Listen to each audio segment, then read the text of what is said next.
Dassault Aviation a publié ses résultats, le marché apprécie.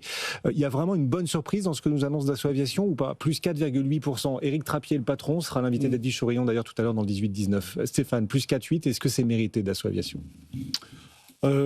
C'est bien payé, je trouve. En fait, vous l'avez dit, le marché est en train de rebondir.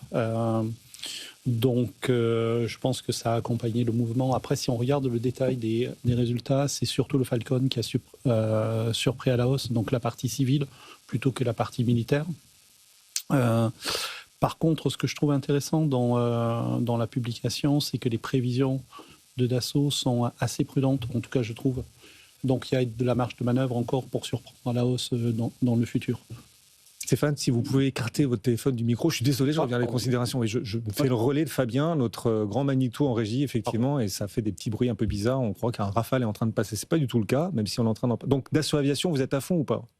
Non, on n'est pas à fond, mais c'est une belle valeur à avoir en fonds de portefeuille à moyen terme. Vous avez eu le contrat avec l'Inde qui vient d'être signé. Oui. Très clairement, la défense, normalement, devrait continuer à progresser. Et puis, il y a une visibilité assez forte sur le futur. Donc, c'est une belle valeur. Moi, j'ai une question sur tout le bruit qu'il y a autour du SCAF Dassault qui accuse en fait Airbus de ne pas vouloir travailler avec. Bon, c'est un petit peu les deux frères ennemis qui se battent sur ce dossier. Mais est-ce que ça pollue justement un peu la vision que vous avez de Dassault Aviation sur le parcours boursier? Ou est-ce que vous laissez ça un peu de côté? C'est un peu européen, en fait, politique. Alors, d'une part, oui, c'est européen.